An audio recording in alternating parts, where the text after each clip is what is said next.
Hello everyone, welcome back to my YouTube channel.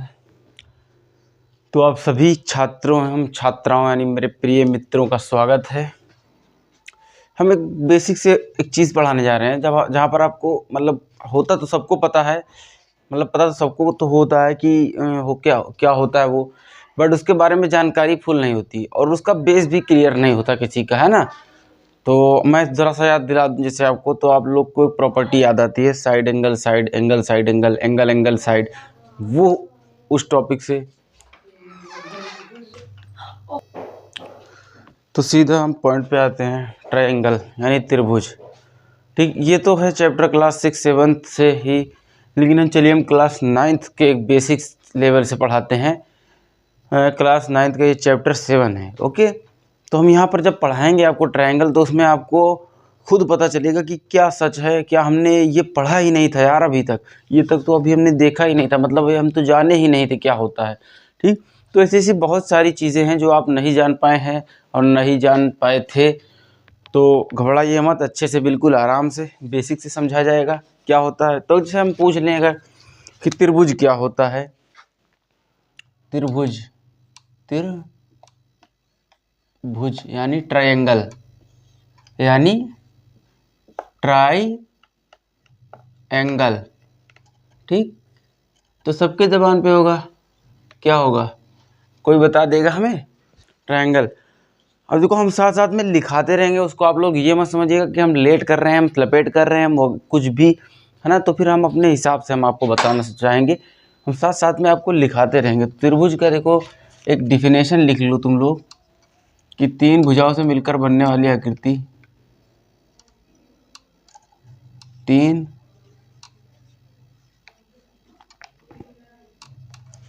यार तीन भुजाओं से मिलकर बनने वाली आकृति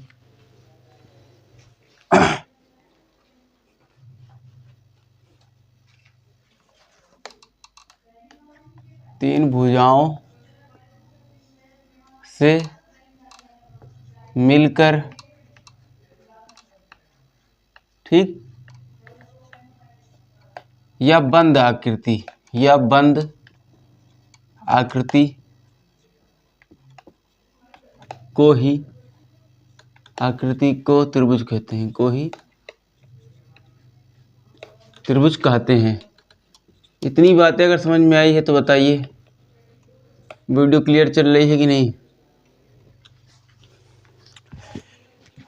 वीडियो तो बिल्कुल क्लियर है यार, नंबर 1 टॉप मॉडल। ठीक, जब ये समझ गए, अब समझे तीन भुजाओं से मिलकर बनने वाली आकृति। अब ये मत समझो भुजा कैसी, ऐसी ऐसी वैसी, ये सब भुजा नहीं, तीन भुजा है। और डिफिनेशन में क्या दिया है ये देखिए आप, तीन भुजाओं से मिलकर बनने वाली आकृति या तीन भुजाओं से मिलकर बंद आकृति। ठीक, मतलब तीन भुजाओं से बंद हो, एक भुजा ऐसी हो, एक भुजा ऐसी हो, एक भुजा ऐसी हो, मतलब तीनों भुजा हैं और ये बंद है। बंद है भाई, ओपन चैन थोड़ी है, ये क्लोज चैन है। ठीक, इसको हम कोई भी नाम रख देते हैं, BABC, है ना। तो ये हो जाता है, क्या पता है, ये हो जाता है त्रिभुज। तीन भुजाओं से मिलकर बनी है, पहली बात तो A और B एक भुजा हो गई, B और C एक भुजा हो गई, C और A एक भुजा हो गई। ये चीज़ें आपको समझ में आई? ठीक, तो ज़्यादा लेट वीडियो नहीं, हमारी वीडियो इसी वजह से लेंथी होती है क्योंकि हम बिल्कुल बेसिक से अपने ही क्वेश्चन में, अपने ही बताए हुए आंसर में हम एक कन्फ्यूज़न ढूंढते हैं आप लोगों की तरह। हम वो सोचते हैं आप लोगों की तरह कि क्या जो हर एक छात्र सोचता है वो हम सोचते हैं, तब उसका कन्फ्यूजन पता चलता है, हमारे पकड़ में आता है, तब हम उसका आंसर भी देते हैं। ठीक, तो ये हो गया, तीन भुजाओं से मिलकर बनने वाली आकृति को हम कहते हैं त्रिभुज ABC। ठीक, अब आते हैं त्रिभुज के प्रकार यानी type of triangle, type of triangle. ठीक, यानी त्रिभुज के प्रकार, त्रिभुज के प्रकार। जल्दी जल्दी पढ़ाते हैं, आप लोग को जल्दी जल्दी समझ में आ जाए, उम्मीद करते हैं जल्दी ही समझ में आएगा। तो पहला कौन सा त्रिभुज है? समबाहु, फिर दूसरा समद्विबाहु, पहला है समबाहु त्रिभुज, सम। अब इसका बताएं, घबराइए मत, ये क्या होता है समबाहु त्रिभुज। त्रिभुज कितने प्रकार के होते हैं? 3 प्रकार के होते हैं।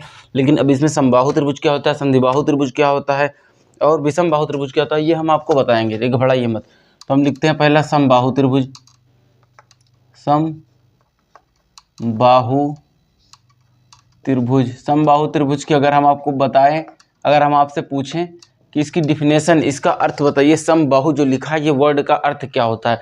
सम मतलब बराबर, बाहु माने भुजा, बराबर भुजा, जिस त्रिभुज की सारी भुजाएं बराबर होगी, ठीक, उसको हम लोग बोलते हैं क्या? समबाहु त्रिभुज। यानी बाहु यानी सारी भुजाएं और सम यानी बराबर, समबाहु त्रिभुज जिसकी सारी भुजा बराबर हो। यहाँ पर लिख लो सीधा, कहीं इतनी बेसिक से आपको बताएगा नहीं। ये class 4th 5 6 9th high school तक वाले देख सकते हैं इस वीडियो को। कोई मोस्ट पॉपुलर वीडियो नहीं है, कोई एक ही के लिए नहीं है। लेकिन हाँ, जो बच्चे जो जितने भी छात्र छात्रा या स्टूडेंट्स त्रिभुज पढ़ने जा रहे हैं, ट्रिग्नोमेट्री पढ़ने जा रहे हैं, त्रिभुज पढ़ने जा रहे हैं, उससे पहले इस वीडियो को देखना बहुत ज़रूरी है, मोस्ट इम्पॉर्टेंट है ये, ठीक। जिसकी सारी भुजा बराबर हो, जिसकी सारी भुजा बराबर हो, जिसकी सारी भुजा बराबर हो, जिसके सारे साइड यानी जिस ट्रायंगल के सारे साइड इक्वल हो, उसे बोलते हैं समबाहु। यानी इसको बोलते हैं सम आइसोसेल्स, ऐसे ही कुछ बोलते हैं। इंग्लिश वाले देख लेना, बराबर हो, ठीक। तो देखो, इसकी सारी भुजा ऐसे ही बराबर, इस वाले त्रिभुज की सारी भुजा बराबर होती है। ये एग्जाम्पल भी हम दे रहे हैं, इसको भी नोट करते रहना, पूरा नोट करते रहना, जितना हम बता रहे हैं उतना सारा नोट्स करिए। आपकी ये जिम्मेदारी है, और समझाना और समझाने की गारंटी मेरी जिम्मेदारी है। ना आएगा कोई भी एक मतलब दिमाग से कमज़ोर बच्चे को भी आप हमारे पास ले आइए, हम ऐसे बैठाल के पढ़ाएंगे। जो भी टॉपिक आप कहेंगे, ठीक, हम पढ़ाएंगे अपनी जिम्मेदारी पे, हम पढ़ाएंगे, फिर हम बताएंगे कि कैसे समझ में नहीं आ रहा है, हम पूछेंगे उसको। तो हमारा थोड़ा तरीका अलग है कि हम क्या करते हैं क्या नहीं करते हैं, वो आप जब हमारी वीडियो देखेंगे आपको नहीं समझ में आएगा तब आप बताइएगा, ठीक।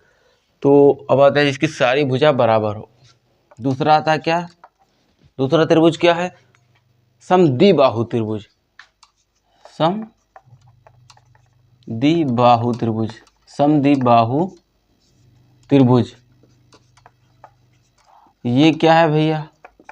इसकी डिफिनेशन कैसे लिखोगे? लिखो लिखो, जल्दी जल्दी बता रहे हैं, लिखते रहना बस हमारे साथ। जिसकी सम मतलब बराबर, द्विबाहु यानी दो भुजा, जिसकी दो भुजा बराबर हो और एक अलग हो, जिसकी दो भुजा बराबर हो। अब त्रिभुज में देखो 3 भुजा तो होती ही है, ये तो पता ही है, लेकिन ज़्यादा डिफिनेशन लिखेंगे तो आगे अभी हम लोग को बहुत पढ़ना है। ज़्यादा हम लंबी वीडियो नहीं बनाना चाह रहे, कितने आपको समझ में आ जाए। लेंथी वीडियो देख के आप भाग ही जाएंगे, ठीक। तो जिसकी दो भुजा बराबर हो,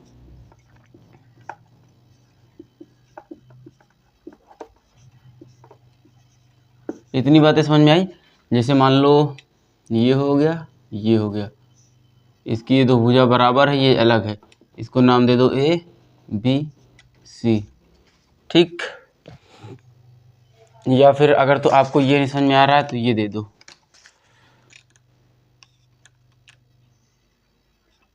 ये और ये बराबर है, ये चेंज है अलग, ए बी सी, ठीक। वीडियो में क्वालिटी क्वांटिटी आ रही है कि नहीं आ रही है भैया? अगर कोई दिक्कत होती है आपको, ठीक, अब समझ में आ रहा है कि नहीं?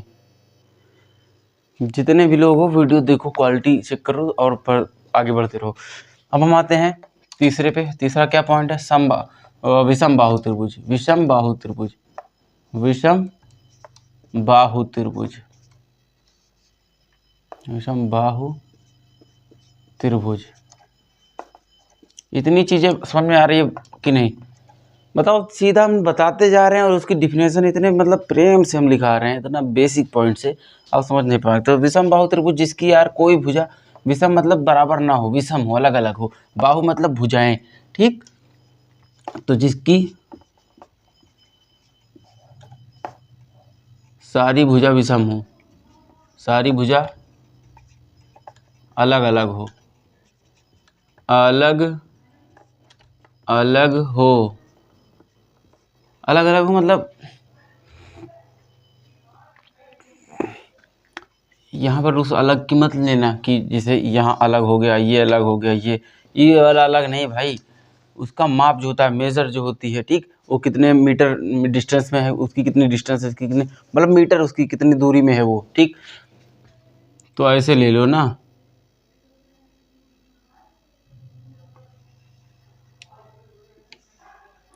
ठीक। इसकी सारी भुजा बराबर अलग अलग है, ए बी सी।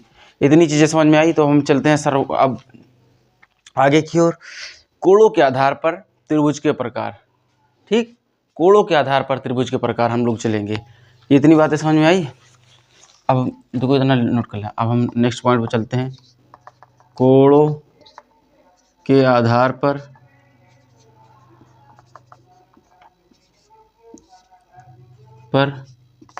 त्रिभुज के प्रकार, त्रिभुज के प्रकार। इतनी चीज़ें समझ में आई? समझ में आई तो यस बोलो। और तुम लोग जब वीडियो देखा करो तो थोड़ा सा क्वालिटी जो है उसकी लो कर दिया करो, मतलब वो हाई कर लिया करो क्वालिटी। या तो 720 पिक्सल पे देखा करो, 480 पिक्सल है ना, इस तरीके से देखा करो, तब आपको समझ में आएगी। क्योंकि जो है से वीडियो बनाई रही है ना, मतलब बहुत अच्छी नहीं है, ठीक। अब हम आते हैं कोणों के आधार पर त्रिभुज के प्रकार। कोणों के आधार पर मतलब जैसे कोण उसका, उसके कोण जो है उनके कोण डिपेंड करते हैं कि किस तरीके का ट्रायंगल है, ओके। तो हम आते हैं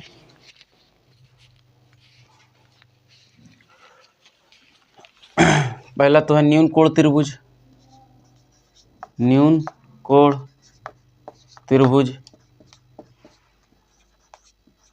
ये हम आपको ऐसी बता रहे हैं। कोई बुक में, किसी बुक में अगर इतनी नॉलेज आपको मिल जाएगी तो आप बताइएगा। हम अभी आप कह रहे हैं भैया इतना आप बता रहे हैं, लेकिन ऐसी बात नहीं है। जाके देखिएगा, मिला लीजिएगा, हम झूठ नहीं बोल रहे हैं। अब बेसिक से हम आपको ढूंढ ढूंढ के बाकायदा एक हमने आप लोग के लिए एक अच्छे से तरीके से मतलब बेसिक प्लेटफॉर्म बना दिया है। इसे है तो मेरा चैनल अपना ही बढ़िया चैनल है पढ़ाने वाला, लेकिन हम बस इस पर ज़्यादा काम ये करते हैं कि हमारे जितने भी छात्र हैं, चाहे जिस उससे आते हों, सबको मतलब कोई भी चीज़ अगर वो पढ़ रहे हैं तो उनको पता होना चाहिए कि यह क्या है, व्हाट इज़ दिस, इसका मतलब इन्हें पता होना चाहिए, है ना। उसके बाद अनदर कुछ भी हो उससे मतलब नहीं है, उनको ये पता होना चाहिए कि इसका मतलब क्या है। मतलब जिसको बेसिक ही नहीं पता है ना, तो क्या करेगा। शिक्षा का महत्व यही नहीं है कि मतलब आप नौकरी ले लें, रोजगार लग जाए। आपका महत्व ये है शिक्षा का कि आपको उस के फील्ड में, उस फील्ड में ज्ञान होना चाहिए। और शिक्षा ना हमेशा इंसान को प्रोग्रेस बनाती है, वो एक प्रोग्रेसिव मैन की क्वालिटी दे देती है उसको, और हर क्षेत्र में उन्नति कर सकता है इंसान अगर नॉलेज होती है तो। चलो हम ज़्यादा बात ना करते हुए टॉपिक बदल रहे थे, अब इस पे आते हैं। न्यून कोण त्रिभुज। न्यून कोण त्रिभुज होता है, लाइट पड़ रही है, उसके बाद आ गया न्यून कोण त्रिभुज होता है जो 90 से कम होता है। लिख लो सीधा सीधा, 90 डिग्री से जो कम हो, जो कम हो, ओके। यहाँ ट्रायंगल बनाऊं पहले, बन गया, ड्रॉ हो गया।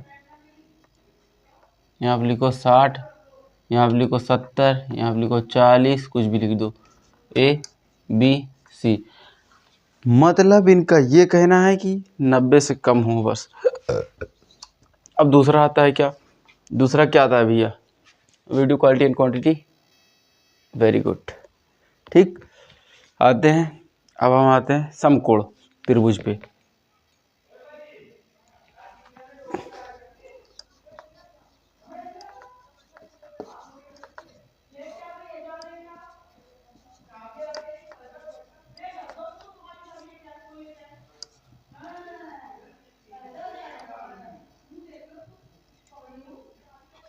समकोण त्रिभुज, ठीक। समकोण त्रिभुज 90, लगभग 90 हो। अब यार समकोण तो जान ही सकते हो भाई तुम लोग ये, ठीक। समकोण जो 90 हो। अब ज़्यादा ना करते हुए चलते हैं तीसरे पे। जो बात हमने बताई उसको समझिए, जानिए, बस ज़्यादा चीज़ें समझने की ज़रूरत नहीं है। ज़्यादा ज्ञान हो जाएगा तो आप भी क्वेश्चन खड़े करेंगे, तो ज़्यादा ज्ञान ना लीजिए, ज्ञान क्वेश्चन खड़ा करता है। आता है अधिक कोण त्रिभुज, अधिक कोण त्रिभुज। स्क्रीनशॉट लिख लो, कॉपी बना लो, कुछ भी करो, ठीक। अधिक कोण त्रिभुज जो 90 से कम हो, 90 से बड़ा हो, सॉरी 90 से अधिक हो, 90 से अधिक हो या ज़्यादा हो। इतनी चीज़ें समझ में आई भैया लोगों? वाह वाह। मान लो ये 120 है, A B C। धन्यवाद। 15 मिनट की वीडियो हो गई है अपनी लगभग। इसको आप लोग नोट कर लिए, लिखिए अच्छे से, फिर हम आगे चलते हैं। चलिए नेक्स्ट कॉल पे। चलिए धन्यवाद, इसको देख लिया आप लोगों ने, नोट डाउन। अब हम चलते हैं आगे की ओर, मिलते हैं अगले एपिसोड में।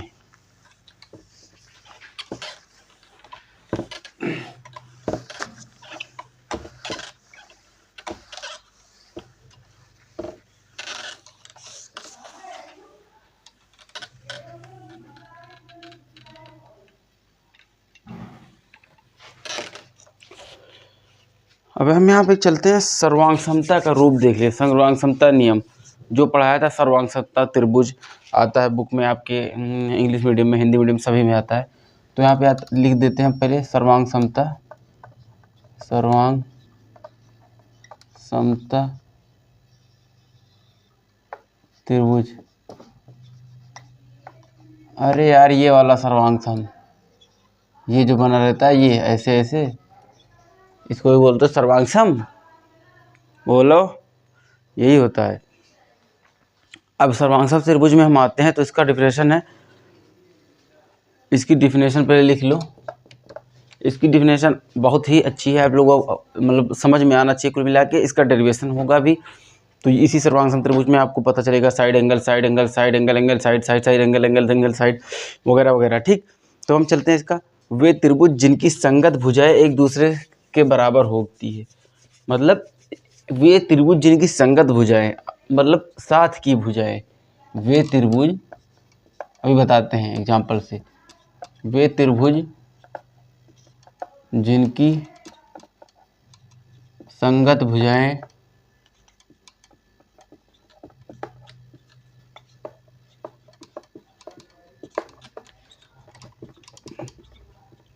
बराबर होती है, बराबर होती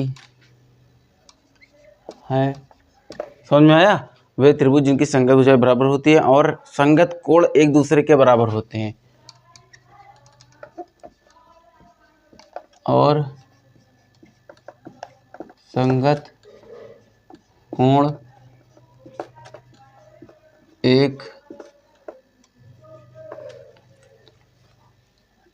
कोण एक दूसरे के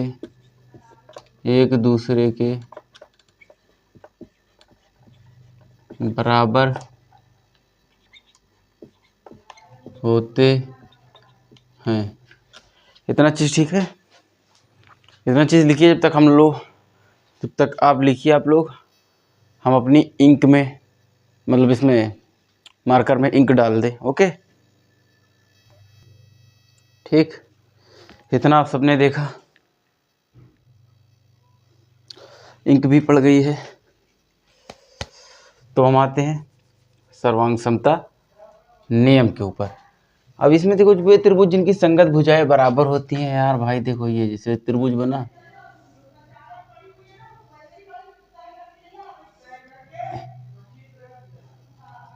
ये A B C, ये D C D E। भाई A और B, C और D बराबर है, यानी संगत भुजाएं, हाँ ना? सॉरी,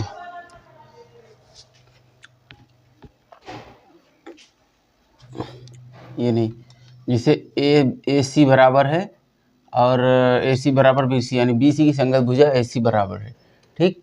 और मान लो जैसे DE बराबर है, जैसे CE बराबर है, यानी इसके संगत की भुजा बराबर है, तो हम लोग क्या कह सकते हैं पता है? और संगत कोण भी बराबर है, ठीक। तो हम लोग क्या कहते हैं इनको पता है? हम लोग कहते हैं एक मिनट, हम बता रहे हैं। जैसे फर्स्ट ये हो गया, सेकंड ये, थर्ड ये, फर्स्ट ये, सेकंड ये, थर्ड ये मतलब ये इसके बराबर है, ये इसके बराबर है, ये इसके बराबर है। जब इसके ये बराबर है तभी तो इसके बराबर है, मतलब दोनों त्रिभुज एक सेम है। फिर से समझिए, मिस्टेक हो गई थी। जब दोनों त्रिभुज एक सेम त्रिभुज है, ठीक, दोनों दो त्रिभुज है, उसमें हमने कहा ये त्रिभुजा, ये भुजा, ये भुजा, तीन भुजाएं हैं, तो ये बराबर ये, या फिर ये ना कहें तो हम कह दें ये बराबर ये, मतलब ये ए बी बराबर है बी सी के, ए सी बराबर है सी ई के, बी सी बराबर है डी ई के, और साथ में एंगल भी सेम है, यानी कोण भी बराबर है। जो आपका डिफिनेशन कह रही है वही बात यहाँ पे हो रही है। मतलब जिस वे त्रिभुज जिनकी संगत भुजाएं बराबर हो और संगत कोण एक दूसरे के बराबर हों, उन्हें हम लोग क्या कहते हैं, सर्वांग सम त्रिभुज। तो इसको हम ऐसे लिख सकते हैं कि नहीं, एंगल ए बी सी सर्वांग सम त्रिभुज, एंगल सी डी ई, लिख सकते हैं कि नहीं ऐसे? बोलो बोलो बोलो बोलो बच्चों वाला, ठीक। इतना चीज़ तो समझ में ही आ जाएगा। आगे चलने की बात करते हैं तो क्वालिटी और क्वांटिटी बढ़िया है। हाँ चलो अब आते हैं सर्वांग समता नियम। सर्वांग समता नियम, सर्वांग समता नियम, सर्वांग समता नियम क्या है भैया? देखो ये वाला तो पढ़ा होगा ना, साइड साइड साइड सर्वांग समता नियम, ठीक। साइड साइड साइड सर्वांग समता नियम पढ़ा था या? सर्वांग इंक जब डाल दी तो क्यों नहीं चल रही है भैया? सर्वांग समता नियम, ठीक। वैसे ही क्या है, साइड एंगल साइड वाला है, ठीक। साइड एंगल साइड है, और angle side angle, angle angle side, angle side angle, angle side angle, angle angle side, और एक मोस्ट है आर एच एस, ठीक। सब एक है। सर्वांग समता नियम, सर्वांग समता नियम, सर्वांग समता नियम, सर्वांग समता नियम, सर्वांग समता नियम, सर्वांग समता नियम, सर्वांग समता नियम, ठीक। ये चीज़ समझ में आया? अब हम आते हैं एक एक प्रॉपर्टी इसकी प्रूव करके दिखाते हैं आपको। एक एक प्रॉपर्टी इन त्रिभुजों की हम प्रूव करके आपको दिखाते हैं, ठीक। तो ज़्यादा बात ना करते हुए हम फर्स्ट कर लेते हैं, अगर ये वाला, ठीक। ये फर्स्ट है, ये सेकंड है, ये थर्ड है, ये फोर्थ है, ये फाइव्थ है। देखो बच्चों अच्छे से समझना है, कोई बेवकूफ़ी वाली काम हम नहीं करा रहे हैं, ओरिजिनल काम है, मतलब जो आपको काम आएगा। वो तो एक बेसिक था जो अभी तक आप लोगों ने पढ़ा, लेकिन ये काम आएगा आपको, ठीक। पहली प्रॉपर्टी अगर हम कह देते हैं आपसे, क्लास 9 के बेसिक से हम पढ़ा रहे हैं ना, बेस से, क्योंकि इसको पढ़ने के बाद क्लास 9 का जब आप चैप्टर स्टार्ट करेंगे तो वहाँ पे आपको समझ में आएगा, ठीक। और हमने इसी वजह से कहा कि ये ज़रूरी है आप सभी के लिए, क्योंकि यहाँ पर देखिए ऐसी ऐसी चीज़ें बताई जा रही हैं ना जो शायद बुक में नहीं दिखाई जाती हैं, ठीक। लेकिन उस टाइप के क्वेश्चन ज़रूर पूछे जाते हैं बुक में। तो ये बुक वालों की गलती ली जाए या फिर शिक्षा विभाग की, इसमें कोई मतलब है नहीं। तो हम लोग को तो हक होता है पढ़ने का, तो पढ़ना तो पड़ेगा ही ना। तो हम सीधा लेते हैं पहले फर्स्ट वाला, कौन सा? ये साइड साइड साइड सर्वांग समता नियम, सर्वांग समता नियम।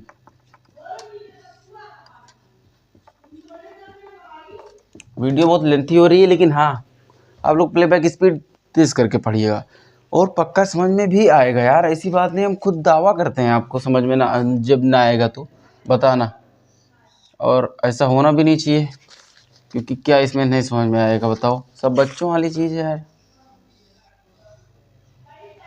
त्रिभुज ही नहीं बन रहा है हमसे। अरे मान लो ये कोई दो त्रिभुज है, एक त्रिभुज, ठीक, दो त्रिभुज, इसको नाम रख दो A B C D E F. समझ में आया? ये मान लो हम 7 मीटर इसकी लेंथ है, ये 8 है, ये 9 है, ठीक। ये 5 मान लो या 9 मान लो, ठीक। 7 8 9, ठीक। अब जो कि हम जानते हैं कि ये साइड यानी ए और बी वाली साइड लिख दो। जब जानते हो तो ए और बी किसके बराबर है? सेम इस वाले एंगल के डी और ई तक की, यानी डी ई के, ठीक। और फिर बी सी किसके बराबर है, बेस वाली बी और सी बराबर किसके है, हम लोग जानते हैं ई और एफ के बराबर है, ई और एफ के। इतना तो लिखना पड़ेगा ना आप लोग को, हम जो बोल रहे हैं वो लिखना बस। उसके बाद ये वाली लाइन, ये वाली और ये वाली, यानी ए और सी बराबर है, ए और सी बराबर है डी और एफ के, यानी ए और सी बराबर है डी और एफ के। ये हम नहीं कह रहे हैं, ये सर्वांग सम का नियम कह रहा है और त्रिभुज में दिया भी है। अगर बराबर है तो हम कहते हैं कि हाँ सर्वांग समता क्या नियम, यानी side angle side side side, ये प्रूव कर रही है थ्योरम, साइड साइड साइड से है ना। तो हम यहाँ पर इसीलिए लिख सकते हैं एंगल इस त्रिभुज का नाम क्या है, ए बी सी सर्वांग सम। त्रिभुज सर्वांग सम का इसे निशान लगता है, त्रिभुज त्रिभुज बना के तब लिखना डी डी ई एफ, ठीक, डी ई एफ। ये प्रूव हो गया, हो गई ना भैया एक प्रॉपर्टी। बच्चा लोग देखो आप सब, फिर हम आगे बढ़ें, ठीक, देख लिया हो तो आगे बढ़ें, ओके, देख लिया। अब हम आगे बढ़ते हैं, इसको नोट कर लो, हम मिटाने जा रहे हैं।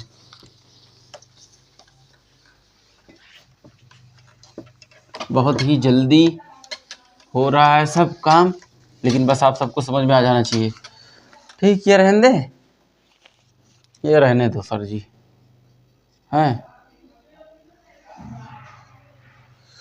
दूसरा क्या है, दूसरा है साइड एंगल साइड, ठीक। इसको भी प्रूव करके दिखाया जाता है, आप सभी को पक्का समझ में आएगा। देखो दिख रहा है कि नहीं, क्वालिटी एंड क्वांटिटी यार,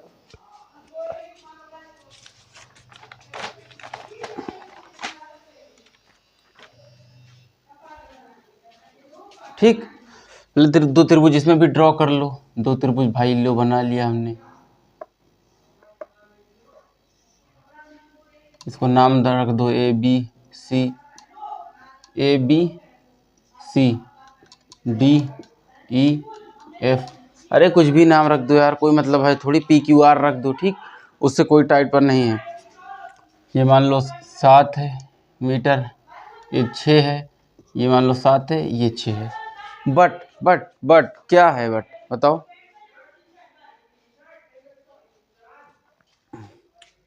कुछ समझ में आया।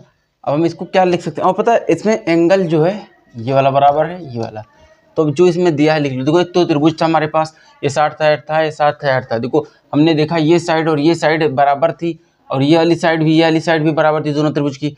तो जो त्रिभुज की साइड बराबर होती है वहाँ का एंगल भी आपस में बराबर होता है, ये तो नियम में पढ़ा आपने, ठीक। तब हम सीधा लिख नहीं लेते यार कि ए बी बराबर ए और बी बराबर इस वाली रेखा के बराबर है, यानी डी और ई के, ठीक। उसके बाद ए और सी बराबर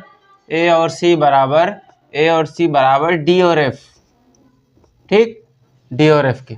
जहाँ की हम लोग ये भी जानते हैं कि एंगल ए यानी इस वाले का एंगल बराबर एंगल सॉरी, पहले एंगल आना चाहिए। जब ये साइड हमने लिखा उसके बाद लिखना चाहिए था हमको एंगल भी तो लेना चाहिए, angle A is equal to angle D, ठीक। अब हम क्या लिखेंगे कि बी और सी बराबर नहीं, ए और सी बराबर डी और एफ। तो ये किससे हुआ पता है, ए बी और डी ई क्या है, ए बी और डी ई, ये तो एक साइड है ना भाई त्रिभुज की दोनों। और ये क्या है, angle A equal to angle D, ये तो एंगल है ना, एंगल ए सी और डी ई क्या है, ये भी साइड है। तो आखिर में प्रूव नहीं हुआ एस ए एस, बोले सर, ठीक।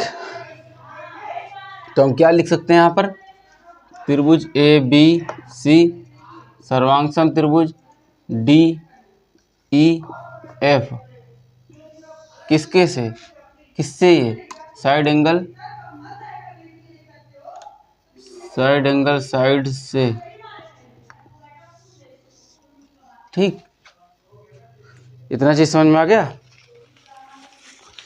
अब नेक्स्ट पे चलते हैं, इसको मिटा दें, इसको मिटा दो भैया, है ना मेरे प्यारे बच्चों, मतलब प्यारे छात्रों।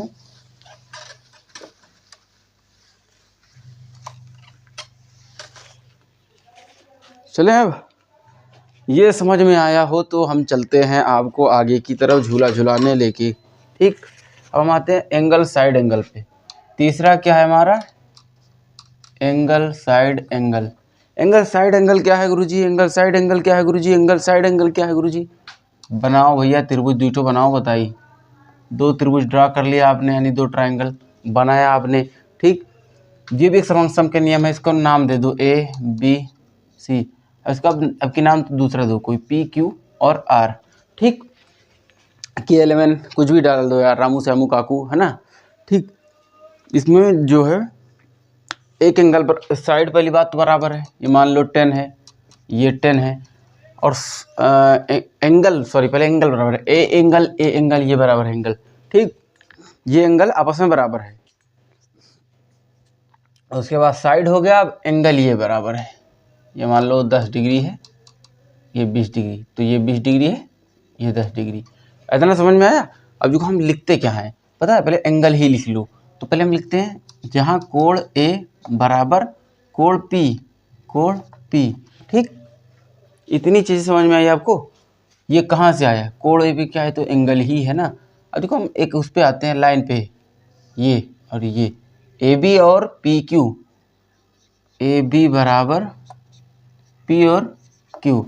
ठीक, ये बराबर है किस साइड से, ठीक, ये तो साइड है। फिर अब एंगल एक और है, एंगल बी बराबर एंगल क्यू, ये क्या भैया, ये भी तो एंगल है। ठीक, अतः हम क्या ये लिख सकते हैं, त्रिभुज ए बी सी सर्वांग सम त्रिभुज पी क्यू आर। ठीक, ये त्रिभुज क्यों है। अब देखो सब आगे चलकर तुम लोग को यही पता लगानी है, इसी वजह से पढ़ा रहे हैं, बाकी इसका कोई महत्व नहीं है। इसका बहुत महत्व इसीलिए है कि क्वेश्चन में आपको पता लगाना है कि किस प्रॉपर्टी से ये सर्वांगसम है, पी क्यू आर सर्वांगसम मतलब किस प्रॉपर्टी से है ना, साइड एंगल से कि एंगल साइड से कि एंगल साइड एंगल से, है ना, वगैरह वगैरह। तो ये आपको पता चल गया, तो हम इसको क्या कहेंगे, एंगल साइड एंगल से, एंगल साइड एंगल से। ठीक, ये मतलब सर्वांगसम है त्रिभुज पी क्यू आर, सर्वांगसम त्रिभुज त्रिभुज ए बी सी सर्वांगसम त्रिभुज P Q are side angle से। ठीक, हम चलते हैं चौथे पे जाते हैं, तो एंगल साइड आता है, एंगल साइड। ये सर्वांगसमता का नियम है, सब सर्वांगसमता का नियम सब लिख लेना, नहीं तो भूल जाओ घरियाओ हमको कि सर जी पढ़ाए ही नहीं थे। सर्वांगता नियम, सर्वांगसमता नियम है ये सब, ये भी। ठीक, सर्वांग समता नियम। अब हम आते हैं एंगल साइड एंगल पे, तो यहाँ पर भी दो त्रिभुज हम ड्रा कर लो यार आराम से, ये ड्रा कर लिया भैया। ठीक, ये समझा रहे हैं तुम लोग को कि कैसे क्वेश्चन में पूछ सकता है, इसका मतलब क्या होता है। ठीक, सर अगर कोई सर्वांगसम त्रिभुज है तो उसको प्रूव करके बताना पड़ेगा तुमको कि किस तरीके से, साइड एंगल से है कि एंगल साइड से है। ठीक, तो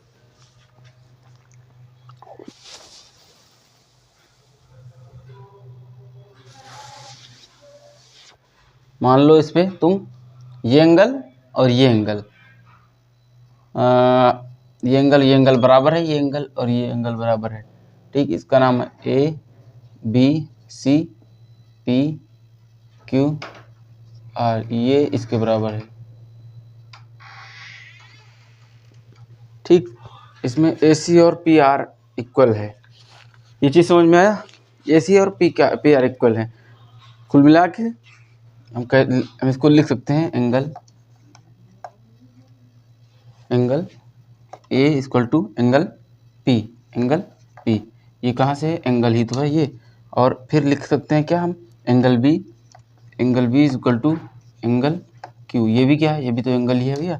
अब साइड कौन सी बराबर है, ए सी वाली, तो लिख दो ए सी बराबर पी क्यू। जैसे ये चीज़ हम एक ड्रॉ करके बता रहे हैं कि कैसे है, फिर हम लोग उसमें पता लगाएंगे क्या क्या था त्रिभुज में जो क्वेश्चन दिया था, तो उस हिसाब से हम प्रूव करके बताएंगे कि हाँ साइड एंगल साइड से या एंगल साइड से। तो ये क्या हो गया, ये हो गया साइड, है ना। ये अब तो हो गया एंगल साइड, लेकिन हम इसको लिख सकते हैं त्रिभुज ए बी सी सर्वांगसम त्रिभुज पी क्यू आर, वो भी कैसे, एंगल साइड से। इतनी बातें समझ में आई। इतनी बातें अगर समझ में आ गई हो तो हम आगे चलें।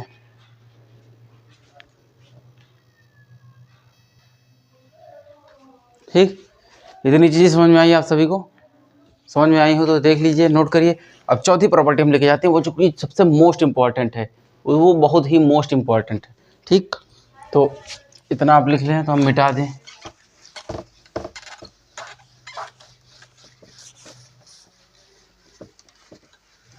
ठीक, चौथी प्रॉपर्टी है RHS। चौथी प्रॉपर्टी है RHS, सर्वांग समता नियम। RHS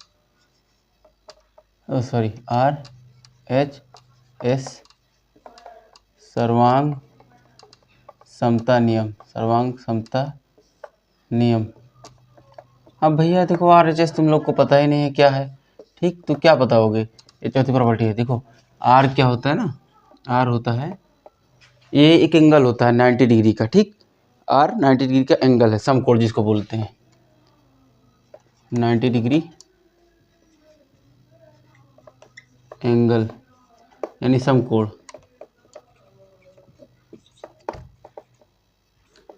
ठीक, और क्या H, हाइपोटेन्यूस जानते हो? H होता है हाइपोटेन्यूस यानी कर्ण।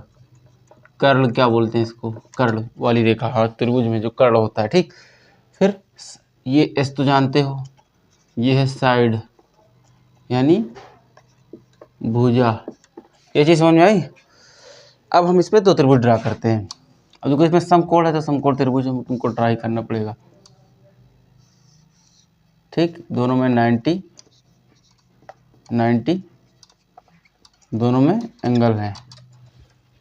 अब दोनों को नाम करो, ABC PQR। ओके, अब यही चीज़ पे लिख दो कि जो कोण है, कोण angle B is equal to एक कोण एंगल Q। ये तो एक एंगल है ना, और कौन सा एंगल है? R एंगल, जो 90 डिग्री का होता है। यहाँ तो लिख सकते हैं। फिर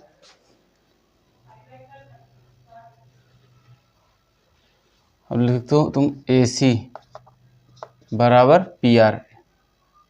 PR क्या होता है? PR ये वाली, जैसे ये वाली AC है, PR।